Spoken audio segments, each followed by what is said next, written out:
I needed a break. A week in a cabin would do. The mountains seemed perfect. I spent my days guiding others, helping them find adventure. Now I wanted peace. I picked a cabin by a lake, surrounded by tall trees. It looked old but charming. I thought it would be a nice escape. The first night felt calm. I sat in the dark and listened to the wind in the trees. It was quiet, and I felt happy. Then I heard it, a faint tapping on the window. I thought maybe it was branches swaying. I pulled the curtains tightly and tried to ignore it. It wasn't that unusual. I figured I was just tired. As the nights went on, things started to change. My backpack vanished from where I left it. I thought maybe I moved it and forgot. I convinced myself. Then it happened again. I was lying in bed when I heard whispers. At first, I brushed it off as my mind playing tricks, but it wasn't just once, it was every night. The whispers mixed with laughter. Each time, I felt more scared. They always came when the sun went down. I needed to explore during the day. I walked around the paths near the cabins. Everything was still, quiet. Nothing felt out of place, and I felt silly. Maybe I was letting my imagination get the best of me. I took a deep breath and enjoyed the peace. But when the night crept in again, I heard those voices. They seemed closer this time. I didn't sleep well that night. I told myself it was just the isolation, but a knot of fear sat in my stomach. On the last night, everything changed. The tapping came again, louder. It felt like it surrounded me. I sat up in bed, my heart racing. I wanted to open the door, but I was too scared. I can't say how long I waited. Then I heard a voice say my name. It was right outside, close enough to touch. I opened the door, but there was nothing. I stood in the doorway, shaking. The woods were empty. I felt like I was going to lose it. I packed my things as fast as I could. I rushed out of that cabin, looking back, and that laughter returned. But this time, it was fading into the woods. It felt cruel, like they knew I was leaving. I jumped in my car and drove away. I left those cabins behind, but the memory haunted me. Even now, I can't shake that night. I think about the whispers and laughter. I wonder if it was real or just my mind cracking. I'm not sure. All I know is I don't want to go back. The woods felt alive with something I couldn't understand. It felt wrong. I can still hear that laughter sometimes echoing in my head. When I got home, I thought the fear would fade. I tried to settle back into my routine, but the cabin wouldn't leave my mind. Nights became restless. I'd wake up sweating, the laughter still echoing like a haunting melody. I even searched for reasoning. Was it just animals, wind? Yet deep down I knew it was something else. One evening I sat with a drink, trying to shake off the unease. My phone buzzed. A message from a friend, Mark, popped up. He wanted to plan a group trip to the mountains again. My stomach twisted. I couldn't. I typed out a response, but my finger hovered over the send button. Would sharing my experience help, or would it make me sound crazy? Instead, I decided to call. "Hey, Mark, about the cabin trip." My voice wavered. I hesitated when I heard him chuckle. Come on, it'll be fun. Fresh air, some hiking, you love that stuff." "Yeah, but I had a weird experience last time. I don't think I want to go back." "What weird experience?" His tone shifted, turning serious. I took a deep breath. "Things went missing, whispering at night. Someone called my name." "Sounds creepy, but come on. All cabins are old. They creak. Ghost stories add flavor. Don't worry about it." I hung up, feeling worse. I wanted to let it go, but I decided to look up the cabin online, hoping maybe I could laugh it off too. I searched for its name, and to my surprise, I found a forum dedicated to the cabins in that area. Reading through the posts made my stomach drop. People shared their own stories, strange noises, shadowy figures, and things disappearing. One post caught my eye. It was from someone who claimed to have stayed at my cabin a week before I did. They spoke of laughter echoing in the woods at night, similar to my own experience, but they added something chilling. They talked about seeing a figure staring through the window, a dark silhouette that felt alive with malice. I felt cold all over. Was it possible those voices belonged to something, or someone? I had to know. I couldn't shake it. My curiosity gnawed at me in the pit of my stomach. I needed to go back. I didn't want to be scared, but I needed answers. As the night settled around me, I made a plan. I'd return, this time not to escape, but to confront whatever was haunting me. There was something there, and I needed to uncover the truth. That next day, I drove back to the cabin, my heart pounding. The further I went, the more I felt each mile weigh on me. My thoughts raced with a blend of anxiety and anticipation. When I finally pulled into the familiar clearing, unease settled back in.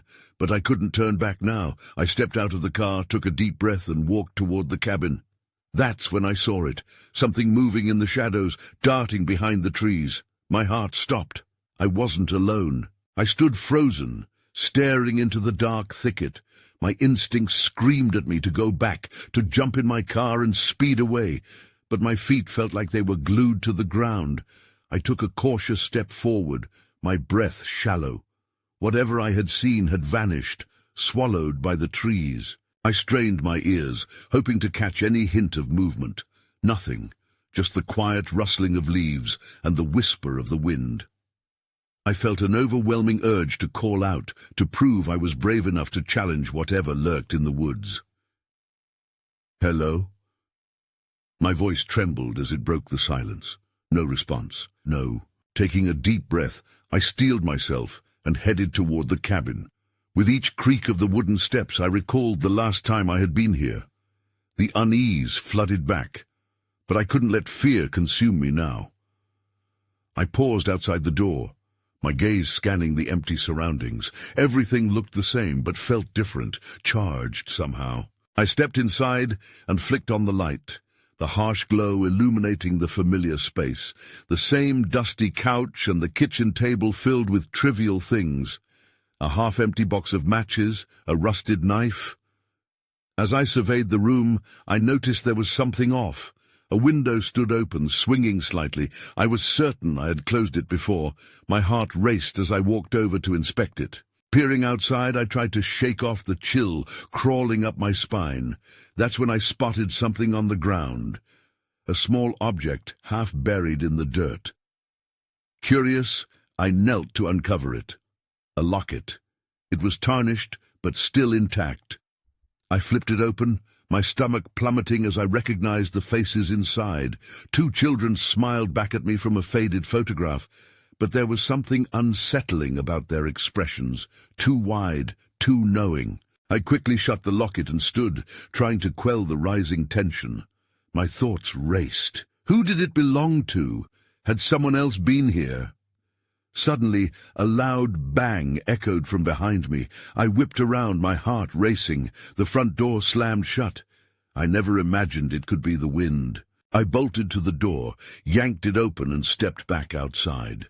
The air felt thick and heavy. I scanned the area, searching for movement, a sign of life. Then I heard it again, the laughter. This time it was clearer, mischievous, echoing off the trees. It echoed into the woods, taunting me. Goosebumps prickled my skin. I couldn't stay here. I needed to find out where it was coming from. Adrenaline coursed through my veins as I stepped further away from the cabin. I imagined the laughter growing louder, beckoning me deeper into the shadows. Despite every cautionary thought, I felt drawn to it, like a moth to a flame. Then everything went dark. Not just the light fading, but the entire world around me swallowed by an unnatural void. My heart raced as I struggled to comprehend what was happening. I opened my mouth to scream, but no sound came out. I was enveloped in silence. And just like that, I remembered the locket, the children's faces, and the whispers calling my name. I was not just dealing with my fear. I was stepping into something far worse. I gasped and stumbled back, the darkness pressing around me like a thick fog. Just moments ago, I had been outside, but now I was swallowed by an overwhelming blackness. My heart raced. "Hello," I managed to choke out, but only silence answered me. Frantically, I felt my way forward, each step bringing a fresh wave of panic. The familiar wooden floor of the cabin was no longer beneath my feet. I grasped at the air, for something, anything to break through this emptiness. My mind raced back to the locket, the laughter, the open window. Then, without warning, a glimmer of light broke through the darkness, illuminating a figure in front of me. I squinted, heart hammering. It took a moment for my eyes to adjust, and when they did, I nearly screamed. It was a girl, maybe 8 or 9, with tangled hair and dirt-streaked cheeks. She stood there, smiling eerily, that same wide expression on her face as in the locket. "Come play with us," she said, her voice sing-song and dripping with mischief. "Where are your parents?" I asked, stepping back. My instinct told me to flee, but curiosity rooted me to the spot. She giggled, her laughter echoing off the walls. "They're busy." Then, as if she suddenly remembered something, she tilted her head. "Do you want to meet my brother?" Before I could respond, the darkness twisted again, revealing a boy beside her. He looked just like the girl, matching in unruly hair and that manic grin. "Don't be scared. We just want to show you something fun." This wasn't fun. I felt a chill creep down my spine again, my gut churning with apprehension. "No, I think I should go." The girl stepped closer, and the air grew colder. "You can't leave yet. It's not time." "Time?" I shook my head, panic rising. "What do you mean?" Before she could answer, I heard a commotion behind the children. Shadows flickered and danced around us, shadows that jutted out from the corners and seemed alive, swirling like a storm. I couldn't take it anymore. I lunged toward the door, but it slammed shut as if someone physically held it closed. My pulse quickened. "Let me out." "Stay here, we're just beginning," the boy called, starting to laugh. The darkness swallowed the sound, twisting it into something sinister. I felt their eyes on me, cold and mocking. Then I remembered the locket. "Where did you find it?" The girl's smile faltered for just a moment. "It found us." Her voice was softer now, haunted. "It's part of the game." The world around me shifted again. I stumbled, desperate to escape. I had to get out. I had to understand what was really happening. The children's laughter echoed around me, now layered with something deeper, something chilling. And just like that, I felt a pull, something dragging me deeper into the darkness. I braced myself. Whatever happened next, I needed to face it. But then, a whisper reached my ears, hushed yet clear. "You're one of us now." Before I could grasp what that meant, everything went dark again. The children's laughter faded into the distance, leaving me in an abyss of dread. I had to find a way back, but could I escape from something I couldn't even begin to understand? I felt nothing at first, just an empty void. Darkness stretched before me, a vast and suffocating sea. Then a single sharp sound pierced the silence, a child's giggle, echoing as if it danced on the air. I flinched, heart racing, alive with dread. As I gathered my thoughts, my surroundings began to shift again, just as they had before. This time, I stood in what looked like a twisted version of the cabin. The furniture was jumbled, the walls moved in and out like breathing. I squinted, the flickering light revealing glimpses of windows, but outside, the sky was a swirling gray, like a storm ready to break. "Welcome back," the girl and boy chorused, their faces framed by shadows. The girl clapped her hands and the floor beneath me trembled. "We have so much to show you." "Why am I here?" My voice came out shaky, thick with uncertainty. The walls of the cabin felt like they were closing in around me. I took a step back, looking for a way out, but there was none. The boy leaned closer, his eyes glinting like shards of glass. "You can't leave yet. Not until you see what we've created." "What have you created?" The question slipped out before I could stop myself. The moment the words left my mouth, I regretted it. Suddenly, the shadows twisted violently, and a new figure emerged, a tall, thin silhouette, obscured by the inky blackness. My heart raced. This entity felt different. I could sense a weight, a presence, an anchor in the chaos surrounding me. I felt a tug of fear, but it was mixed with something else, a morbid fascination. "Who are you?" I asked, forcing my voice to stay steady. The figure stepped forward, slowly revealing more of itself.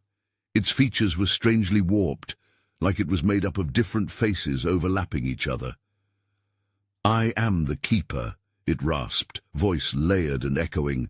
"The guardian of this play. You've caught our attention." "Play?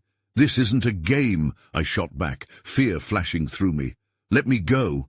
But the girl laughed again, a bright sound that felt jarring against the ominous atmosphere. "Oh, but you're already playing. Don't you feel it? You're part of the fun now." Before I could respond, the floor shook and the shadows surged higher, crawling toward me like animated tendrils ready to drag me under. Panic gripped my chest as I stumbled backward, the figure of the Keeper looming larger and more chaotic with each wave. "This is your chance," it hissed, voices whispering from every direction, "to understand, to join." I didn't want to understand. I wanted to leave, but as I turned to flee, everything went completely dark again. The laughter resumed, an endless cacophony. I shoved my hands out in front of me, desperately searching for anything solid. In the distance, the shadows began to take shape again, and I found myself standing in an unfamiliar room. The air was thick, charged with an urgency I couldn't define. That's when I saw it. The locket, resting on a dusty table. It was glowing softly, pulsing like a heartbeat. I reached out, compelled by something I couldn't explain. Just as my fingers brushed against it, a voice whispered in my ear, sending chills down my spine. "You really shouldn't have done that." With a jolt, I whirled around to face the shifting shadows once more, uncertain of how deep this nightmare was going to take me. I stumbled back from the locket, my heart racing. The soft glow faded slightly, but I could still see it throbbing, almost like it was aware of me, like it was alive. A sense of dread washed over me as I looked around. The room felt claustrophobic. The shadows pressed in closer. "Why do you need to keep me here?" I shouted into the thick air, trying to muster some courage. I wanted an answer, but part of me feared what I might hear. The boy stepped closer, his face twisting in excitement. "Because you're special. You're different. You can help us." His eyes sparkled with a wild glint. "Help you with what?" I clenched my fists, unsure if I should be angry or just terrified. But before he could answer, the room began to shift again. The walls faded, replaced by dark forest trees that loomed over me. A cold wind whipped through the branches, stirring up an eerie rustling. I scanned my surroundings, hoping to find anything familiar, something solid I could cling to. "Don't be afraid," the girl chimed, her voice echoing like it had a life of its own. "The trees will keep you safe. They're part of the game, too." Game. The word sent a chill down my spine. Nothing about this felt safe. I could hear distant sounds, a whisper, muffled laughter, and then, unmistakably, the sound of footsteps crunching through the leaves. My breath hitched as I turned, scanning the undergrowth. "Something's coming," I said, my voice barely above a whisper. "Exactly," the boy exclaimed. "It's another player. You get to see the fun unfold from here." His glee was unnerving, but it made me clench my jaw. I wouldn't let them see me crumble. I strained to focus, trying to understand what was happening, but my thoughts were swirling. That's when I spotted a flickering light deep within the trees, a lantern swinging softly. My instinct screamed at me to move toward it, to seek the comfort of light. "Stop!" The keeper's voice rang sharp, cutting through the tension. The figure loomed tall once more, shadows wrapping around its form. "You must not go there. Not yet." "Why not?" I challenged, desperation creeping in.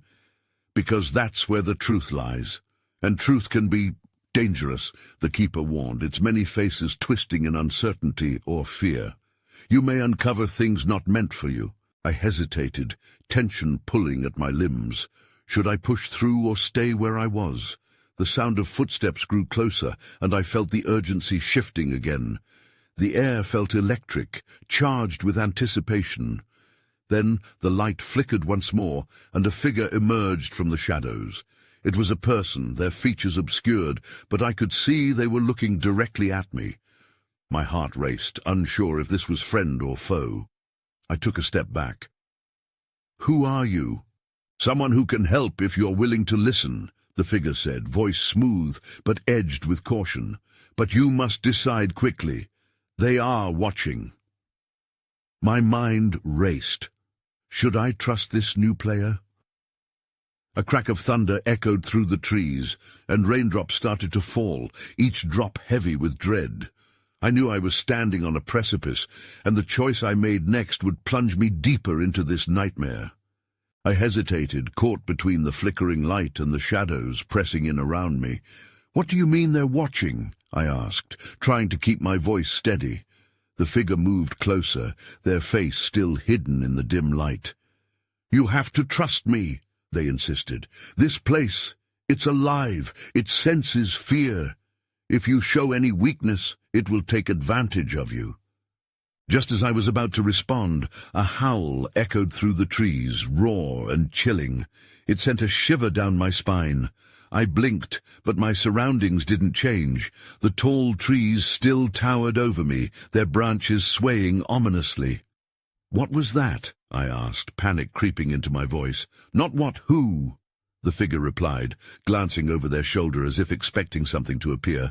"We need to get out of here." I felt an instinctual pull toward the light. "But wait, if you can help me, shouldn't we go to the lantern? It might lead us out." The figure shook their head sharply. "No, it may seem inviting, but it's a trap. The keeper uses it to lure in the unsuspecting." I needed a moment to process this. The thrill of the lantern's light clashed with the urgency in their voice. "Then where do we go?" Just then, the ground shook beneath us, a low rumble that echoed deep within the earth. I lost my balance and stumbled against the tree. "What's happening?" "Look!" They pointed to the undergrowth where shadows began to slither closer. My stomach dropped as I saw dark figures creeping between the branches, their eyes glowing like embers. "Run!" We sprinted through the thicket, the shadows nipping at our heels. I could hear whispers taunting me, clawing at my mind. "You can't escape. You need to embrace the game." The trees blurred around us and my lungs burned. I could hardly keep up. "Where are we going?" I gasped. "To the clearing," the figure shouted back. "It's our only chance." My legs propelled me forward, and I could feel a surge of hope. The clearing, if it was open, maybe we could see where we were heading. Maybe there was an end to this madness.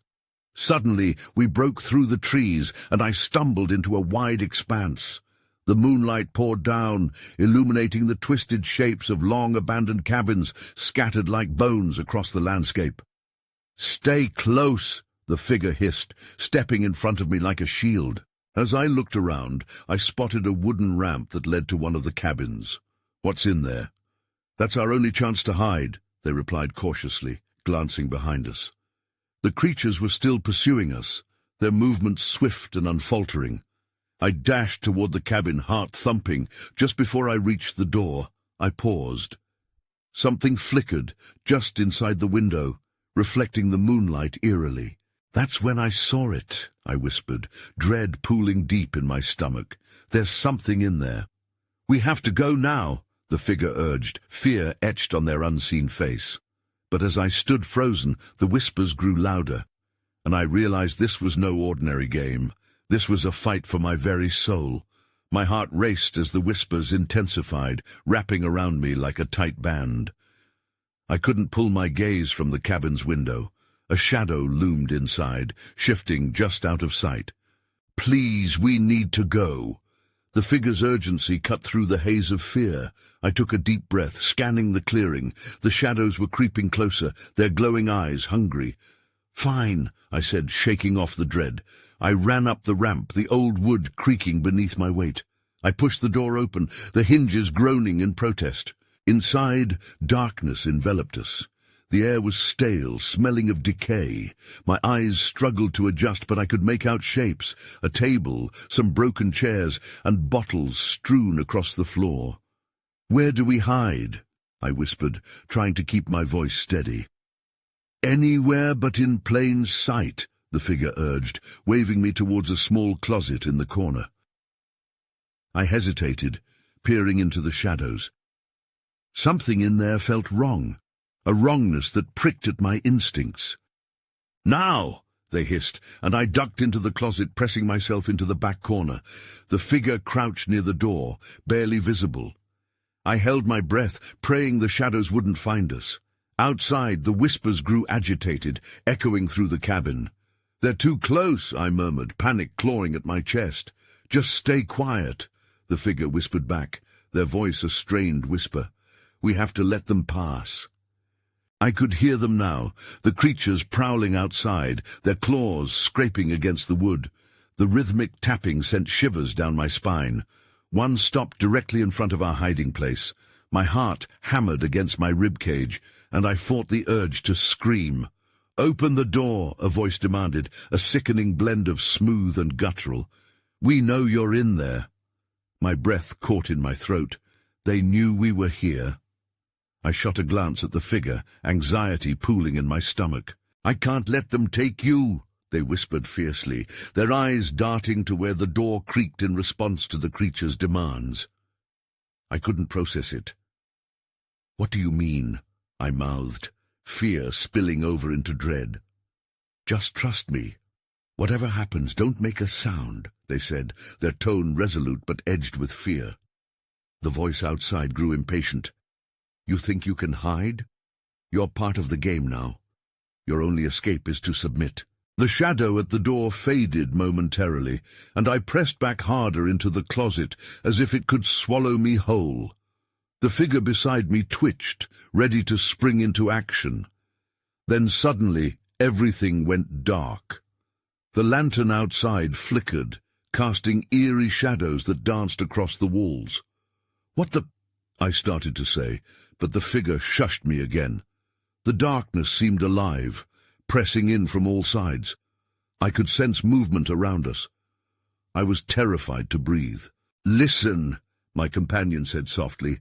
"It's time to find out what the Keeper wants." Just as I processed those words, a sudden crash erupted from outside, followed by a low growl that raised the hairs on my arms.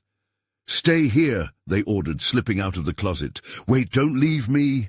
But it was too late. The figure was gone, and I was left alone in the suffocating dark. The growling intensified, mixed with the dreadful whispers. Then I heard them call. The Keeper was searching for something or someone. I felt the icy grip of fear tighten around my throat. The game had just turned deadly, and somehow I was at its center.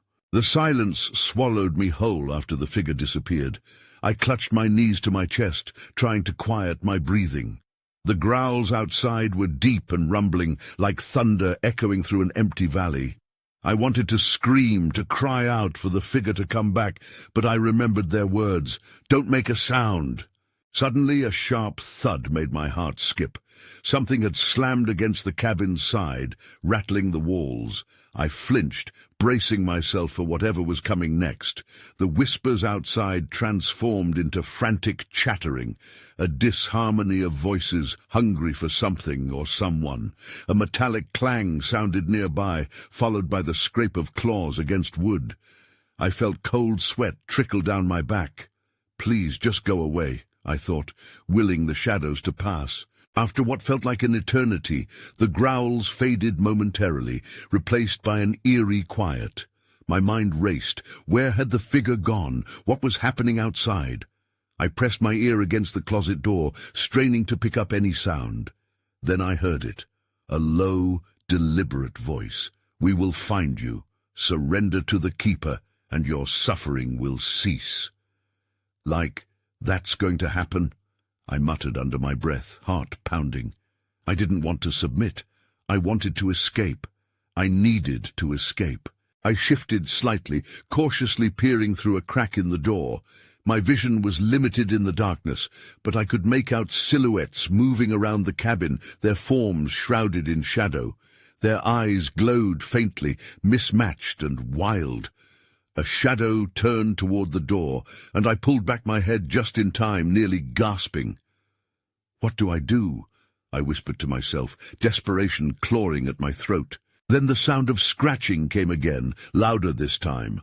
A low growl erupted. It was right outside the door.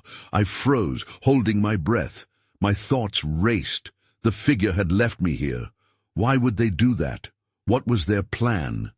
Panic surged through me as I wrestled with the idea that I might be abandoned to the shadows. Suddenly the flashlight beam pierced through the darkness of the cabin, illuminating the corners and casting elongated figures against the walls. I blinked. Was it the figure returning? I leaned closer to the door, heart racing with hope. But when I looked, the light revealed something much worse. One of the creatures had broken through the window, crawling inside on hands that weren't quite human, twisted and grotesque. Their eyes were wide, glistening with intent. "Help!" I whispered, but no words came out. I folded my arms around my knees again, fighting the urge to flee. They were here. I was stuck. In that moment of sheer terror, I remembered something. The figure had mentioned the Keeper. What did it mean? Just then the light flickered again, and I saw it, the figure standing at the door.